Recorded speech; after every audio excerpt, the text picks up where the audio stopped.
একদা মক্কা নগরীতে প্রচুর ঝড় বৃষ্টি শুরু হলো। ঝড় বৃষ্টির প্রবল দাপটের ফলে জমজম কূপটি বালিতে পরিপূর্ণ হয়ে জমজম কূপ থেকে পানি উদ্গীরণ হওয়া বন্ধ হয়ে গেল। ফলে মক্কাতে পানির সংকট দেখা দিল। কোথাও কোনো পানি ছিল না। মক্কাবাসীগণ এদিক সেদিক ছুটতে লাগলো পানির জন্য, কিন্তু কোথাও কোনো পানি না পেয়ে তারা দিশেহারা হয়ে পড়ল। শিশু থেকে বৃদ্ধ সবাই পানির অভাবে অসুস্থ হয়ে পড়লেন। তৎকালীন সময়ে মক্কা নগরীর নেতা ছিলেন হযরত মুহাম্মদ সাল্লাল্লাহু আলাইহি ওয়াসাল্লামের দাদা অর্থাৎ আব্দুল মুত্তালিব। পানির সংকটে দিশেহারা হয়ে তখন মক্কাবাসী তাদের নেতা আব্দুল মুত্তালিবের কাছে উপস্থিত হলেন। উপস্থিত মক্কাবাসীগণ আব্দুল মুত্তালিবকে বললেন, আপনি আমাদের নেতা, আপনি আমাদের এই পানির সংকট নিরসন করুন। আপনি জমজম কূপ থেকে পানি উত্তোলন করার ব্যবস্থা করুন। আপনি ছাড়া জমজম কূপ থেকে কেউ পানি উত্তোলনের ব্যবস্থা করতে পারবে না। যদি জমজম কূপ থেকে আমরা পানি না পাই তাহলে আমরা সবাই অসুস্থ হয়ে মারা যাব। তখন আব্দুল মুত্তালিব ভীষণ চিন্তিত হয়ে পড়লেন। ভাবতে লাগলেন কিভাবে জমজম কূপ থেকে পানি উত্তোলন করা যায়। তিনি অনেক চিন্তা করলেন, কিন্তু কোনো উপায় পেলেন না। তখন তিনি মহান আল্লাহর দরবারে দুই হাত তুলে বিভিন্ন ধরনের মানত করলেন, কিন্তু কোনো মানতেই আল্লাহর দরবারে কবুল হলো না। এক পর্যায়ে আব্দুল মুত্তালিব দিশেহারা হয়ে আল্লাহ তাআলাকে বললেন, হে আল্লাহ, জমজম কূপ থেকে পানি উত্তোলন করার ব্যবস্থা করে দিন। বিনিময়ে আমি আমার 10 সন্তান থেকে একটি সন্তানকে জবাই করে দিব। আব্দুল মুত্তালিব এই মানত করলেন যে জমজম কূপ থেকে পানি বের হলে তার 10 সন্তান থেকে একটি সন্তানকে তিনি জবাই করে দিবেন। আব্দুল মুত্তালিব মানত করতে দেরি, কিন্তু মহান আল্লাহ তাআলার দরবারে তার মানত কবুল হতে দেরি হয়নি। মহান আল্লাহ তাআলা আব্দুল মুত্তালিবের মানত কবুল করে নিলেন এবং সঙ্গে সঙ্গে জমজম কূপ থেকে পানি উদ্গীরণ শুরু করে দিল। জমজম কূপ থেকে পানি বের হতে দেখে মক্কাবাসী অবাক হয়ে গেলেন এবং সবাই আনন্দিত হয়ে গেলেন। জমজম কূপ থেকে পানি পেয়ে সবাই সুখে শান্তিতে বসবাস করতে লাগলো। এরই মধ্যে আব্দুল মুত্তালিব তার মানত ভুলে গেলেন। একদা আব্দুল মুত্তালিব ঘুমিয়েছিলেন। তিনি স্বপ্ন দেখলেন মহান আল্লাহ তাআলা তাকে বলছেন, হে আব্দুল মুত্তালিব, তুমি তো মানত করেছিলে জমজম কূপ থেকে পানি উদ্গীরণ হলে তুমি তোমার 10 সন্তান থেকে একটি সন্তানকে জবাই করে দিবে। তুমি তোমার মানত পূর্ণ করো। আব্দুল মুত্তালিব তখন ঘুম থেকে জাগ্রত হলেন এবং তিনি উঠে বসলেন। তারপর তিনি চিন্তা করলেন, আসলেই তো আমি তো মানত করেছিলাম জমজম কূপ থেকে পানি বের হলে আমি আমার 10 সন্তান থেকে একটি সন্তানকে জবাই করে দিব, কিন্তু আমি আমার মানতের কথা ভুলে গিয়েছি। আব্দুল মুত্তালিব তার এই স্বপ্নের কথা কাউকে কিছু বললেন না। পরদিন রাতের বেলা তিনি আবারও স্বপ্ন দেখলেন। মহান আল্লাহ তাআলা তাকে বলছেন, হে আব্দুল মুত্তালিব, তুমি তোমার মানত পূর্ণ করো। এবারও তিনি কাউকে কিছু বললেন না। তৃতীয় দিনে তিনি একই স্বপ্ন দেখলেন। মহান আল্লাহ তাআলা তাকে বলছেন, হে আব্দুল মুত্তালিব, তুমি তোমার মানত পূর্ণ করো। তুমি তোমার 10 সন্তানের মধ্য থেকে একটি সন্তানকে জবাই করো। যদি তুমি 7 দিনের মধ্যে তোমার মানত পূর্ণ না করো তাহলে তোমার 10 সন্তানই মৃত্যুবরণ করবে এবং জমজম কূপ থেকে পানি বের হওয়া বন্ধ হয়ে যাবে। এবার আব্দুল মুত্তালিব স্বপ্ন দেখে ভীষণ ভয় পেয়ে গেলেন। তিনি চিন্তা করতে লাগলেন, কারণ 10টি সন্তানের মধ্যে কাকে তিনি জবাই করবেন। তিনি ভীষণ চিন্তিত হয়ে পড়লেন। এরপর তিনি সকালবেলা তাওরাত পণ্ডিতদের ডাকলেন। তাওরাত পণ্ডিত আব্দুল মুত্তালিবের কাছে আসলেন। তখন আব্দুল মুত্তালিব তাদেরকে বললেন, হে পণ্ডিতগণ, মহান আল্লাহ তাআলার দরবারে আমি মানত করেছিলাম জমজম কূপ থেকে পানি বের হলে আমি আমার 10 সন্তানের মধ্য থেকে এক সন্তানকে জবাই করব। আমার মানত মহান আল্লাহ রাব্বুল আলামিন কবুল করেছেন এবং জমজম কূপ থেকে পানি উদ্গীরণ হয়েছিল, কিন্তু আমি আমার মানতের কথা ভুলে গিয়েছিলাম। গত 3 রাত পর্যন্ত মহান আল্লাহ তাআলা আমাকে স্বপ্নে দেখিয়েছেন। মহান আল্লাহ তাআলা আমাকে বলেছেন আমার মানত পূর্ণ করতে, আমার 10 সন্তানের মধ্য থেকে এক সন্তানকে জবাই করতে। আমি যদি আমার মানত পূর্ণ না করি তাহলে মহান আল্লাহ তাআলা আমার 10 সন্তানকেই নিয়ে নেবেন এবং জমজম কূপ থেকে পানি বের হওয়া পুনরায় বন্ধ হয়ে যাবে। এখন আমি কি করতে পারি? তখন পণ্ডিতগণ বললেন, হে আব্দুল মুত্তালিব, যেহেতু আপনি মানত করেছেন এবং স্বপ্নে মহান আল্লাহ তাআলা আপনাকে সেই মানত পূর্ণ করতে বলেছেন, তাহলে অবশ্যই আপনাকে আপনার 10 সন্তান থেকে যে কোনো একটি সন্তানকে জবাই করতে হবে। পণ্ডিতগণের কথা শুনে আব্দুল মুত্তালিব অত্যন্ত চিন্তিত হয়ে পড়লেন। তিনি কি করবেন ভেবে পাচ্ছিলেন না। সন্তানদের মধ্য থেকে কাকে তিনি জবাই করবেন? তার কাছে সব সন্তানই প্রিয় ছিলেন। তারপর তিনি কোনো উপায় না পেয়ে তার 10 সন্তানকে ডাকলেন। আব্দুল মুত্তালিবের বড় সন্তান ছিলেন আব্বাস রাদিয়াল্লাহু তাআলা আনহু। আব্দুল মুত্তালিব প্রথমে তাকে বললেন, হে পুত্র, আমি মানত করেছিলাম জমজম কূপ থেকে পানি বের হলে আমি আমার 10 সন্তান থেকে একটি সন্তানকে জবাই করে দিব। এখন তুমি আমার সেই মানত পূর্ণ করে দাও। তখন আব্বাস রাদিয়াল্লাহু তাআলা আনহু বললেন, আব্বাজান, আমি আপনার এই মানত পূর্ণ করতে পারবো না, আপনি আপনার অন্যান্য সন্তানদেরকে বলুন। তখন আব্দুল মুত্তালিব তার দ্বিতীয় ছেলে আমির হামজাকে বললেন, তুমি আমার এই মানত পূর্ণ করো। তখন আমির হামজা বলল, আব্বাজান, আপনি একই মানত করেছেন, আপনার মানতের জন্য আমি আমার জীবন দিতে পারবো না, আপনি আপনার অন্যান্য সন্তানদেরকে বলুন। এভাবে তিনি একে একে 9টি সন্তানকে বললেন, কিন্তু কেউই এতে রাজি হলো না। বাকি রইল একটি সন্তান, যার নাম হলো আব্দুল্লাহ। আব্দুল মুত্তালিবের 10টি ছেলের মধ্যে আব্দুল্লাহ ছিলেন সবচেয়ে ছোট এবং আব্দুল মুত্তালিবের সবচেয়ে প্রিয় সন্তান।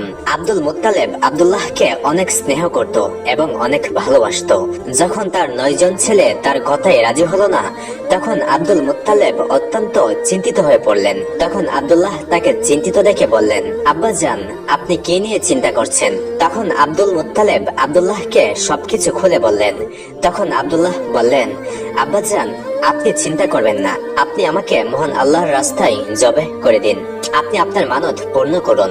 আব্দুল মুত্তালিব আব্দুল্লাহর কথা শুনে অত্যন্ত খুশি হলেন, কিন্তু অন্যদিকে প্রচন্ড দুঃখ পেলেন, কারণ আব্দুল্লাহ তার কাছে সবচেয়ে প্রিয় সন্তান ছিল। প্রিয় সন্তানকে হারানোর ব্যথাটা হৃদয় জুড়ে বইতে লাগলো। কিন্তু আব্দুল্লাহকে জবাই করা ছাড়া তার আর কোনো উপায় ছিল না, কারণ আব্দুল্লাহকে কুরবানি না করলে তার 10 সন্তানকে হারাতে হবে এবং জমজম কূপের পানি পুনরায় বন্ধ হয়ে যাবে। এতে করে পানির অভাবে মক্কাবাসীগণ সবাই মৃত্যুবরণ করবে। তাই আব্দুল মুত্তালিব আব্দুল্লাহকে নিয়ে মক্কার চত্বরে উপস্থিত হলেন।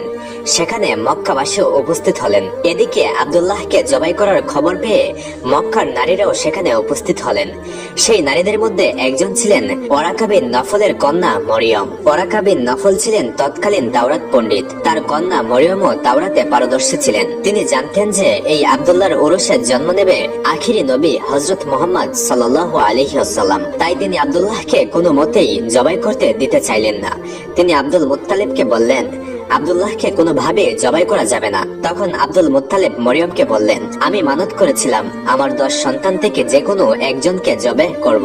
মানত অনুযায়ী এখন যদি আমার 10 সন্তান থেকে একটি সন্তানকে জবাই না করি, তাহলে আমার 10 সন্তান মৃত্যুবরণ করবে এবং জমজম কূপ থেকে আবার পানি বের হওয়া বন্ধ হয়ে যাবে। তখন মরিয়ম বললেন, যেটাই হয়ে যাক না কেন, আব্দুল্লাহকে জবাই করা যাবে না। বিনিময়ে এই মক্কা নগরীতে রক্তের বন্যা বয়ে যাবে। তবু আমরা আব্দুল্লাহকে জবাই করতে দিব না। প্রয়োজনে আপনার অন্য সন্তানদের মধ্য থেকে যে কোনো একজনকে জবাই করেন। মরিয়মের সঙ্গে সঙ্গে সারা মক্কাবাসী বলে উঠল, আমরা কেউ আব্দুল্লাহকে জবাই করতে দিব না, কারণ আব্দুল্লাহর চেহারা দেখে আমরা যদি কোনো ব্যবসার সফর করি তাহলে আমাদের ব্যবসা সফল হয়। আমরা কোনোভাবে আব্দুল্লাহকে জবাই করতে দিব না। তখন আব্দুল মুত্তালিব আর কোনো উপায় না পেয়ে শেষে তাওরাত পণ্ডিতদের কাছে গেলেন এবং সব ঘটনা খুলে বললেন। তখন তাওরাত পণ্ডিত আব্দুল মুত্তালিবকে বলল, আপনি লটারির ব্যবস্থা করুন, লটারিতে উটের নাম লেখুন এবং আব্দুল্লাহরও নাম লেখুন। লটারির মধ্যে যার নাম উঠবে তাকে আপনি আল্লাহর রাস্তায় জবাহ করে দিবেন। তখন মক্কাবাসীর সামনে লটারির ব্যবস্থা করা হলো। সেখানে উটের নাম লেখা হলো এবং আব্দুল্লাহর নাম লেখা হলো। লটারি শুরু হয়ে গেল। প্রতিবারই আব্দুল্লাহর নাম উঠলো, কিন্তু মক্কাবাসীগণ কিছুতেই আব্দুল্লাহকে জবাই করতে দিবে না। আবারও লটারি করা হলো, এবারও আব্দুল্লাহর নাম উঠলো। এভাবে করতে করতে 99 বার লটারি করা হলো, কিন্তু প্রতিবারই আব্দুল্লাহর নাম উঠলো।